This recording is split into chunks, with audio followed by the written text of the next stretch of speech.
Hi friends. நான் ஒரு நிமிஷம் நானே எங்க வந்திருக்கேன்னு சொல்லிட்டு யோசிச்சுக்கிட்டே இருந்தேன். இவங்க என்னன்னா பார்பிக்யூ நேஷன் சடனா கூட்டிட்டு போனாங்க. நிஜமாவே நம்மள இங்க கூட்டிட்டு வந்து சாப்பிட விட்டுட்டு மாவாட்ட விட்டுருவாரோ அப்படின்னு யோசிச்சுக்கிட்டே இருந்தேன். அப்புறமா முன்னாடியே புக் பண்ணிட்டாங்களாம். எனக்கு தெரியாது. சர்ப்ரைஸா தான் கூட்டிட்டு போனாங்க வெட்டிங் டேக்காக.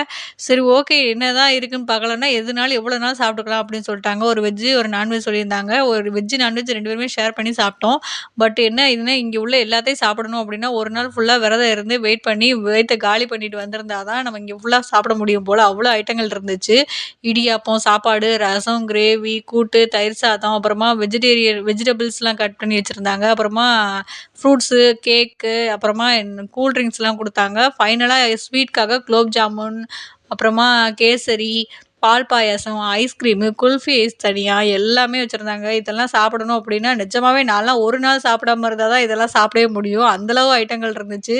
மட்டன் கோலா உருண்டன்னு சொல்லிட்டு ஒண்ணு டேஸ்ட் பண்ணேன். செமையா இருந்துச்சு. அவர் தான் வச்சு நகட்டிக்கிட்டு இருந்தாரு. நம்மளால அவ்வளோதான் சாப்பிடவே முடியல. மதியானம் தான் நான் வீட்ல பிரியாணி வேற சாப்பிட்டு வந்தேன். இங்கேயும் பிரியாணியா? மறுபடியும் முதல்ல இருந்தா? அப்படின்னு சொல்லிட்டு சரி வேற வழி இல்லாம சாப்பிட்டேன். என் பொண்ணு என்ன ஃப்ரூட்ஸா சாப்பிட்டுக்கிட்டு இருந்தா. ஃபுல்லாவே பப்பாயாவும், வாட்டர்மெலன் இந்த மாரி தான் சாப்பிட்டுக்கிட்டே இருந்தா. ஆனா, எனக்கே ஆச்சரியமா இருந்துச்சு. நமக்கு பக்கத்திலேயே வந்து இந்த மாரி ஸ்மோக் வச்சு நமக்கு சூடாவே சாப்பிடுற மாரி பக்கத்திலேயே வச்சிருந்தாங்க. சிக்கன் நான் வெஜிடேரியன் அப்படிங்கிறதுனால எனக்கு வந்து என்ன வச்சிருந்தாங்க அப்படின்னா, மஷ்ரூமும், பைனாப்பிளும் சொல்லிட்டு இந்த மாரி ஸ்மோக்ல வச்சு குடுத்தாங்க. அது ஒரு டிஃபரெண்ட் அது சுட்டது சூப்பரா இருந்துச்சு. ஒரு வித்தியாசமா. அவங்க தான் சிக்கன் இவ்வளோ சிக்கன் வச்சு ஒண்ணா சுட்டு சாப்பிட்டுட்டு இருந்தாங்க. இன்னும் ஒன்ஸ் மோர் வேணுமான்னு கேட்டாங்க. அவ்வளோ வேணா எவ்வளோ வேணா சாப்பிட்டுக்கலாமா. இதில உருளைக்கிழங்கு வந்து சூடு பண்ணி ஒண்ணு குடுத்தாங்க பாருங்க. அது வாயில வச்சு டேஸ்ட்டா இருந்துச்சு. பட் நெறைய சாப்பிட முடியல. என் பொண்ணு தோசை வேணும்னு சொன்னான்னு சொல்லிட்டு தோசை ஒண்ணு ஆர்டர் பண்ணோம். லாஸ்ட்டா ஒரு கூல் ட்ரிங்க் குடுத்தாங்க பாருங்க. அது ஸ்ப்ரைட்டா கொக்கோ கோலாவான்னே கண்டுபிடிக்க முடியாத அளவுக்கு ஒரு கலருங்க.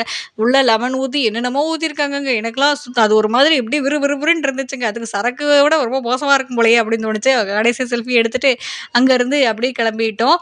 வெளியில வந்து நடக்க முடியாம நடந்து வந்தேன். சாப்பிட்டது கொஞ்சம் தான். இருந்தாலும் எனக்கு ரொம்ப வயிறு ஃபுல்லான மாரி ஒரு ஃபீல் தான்.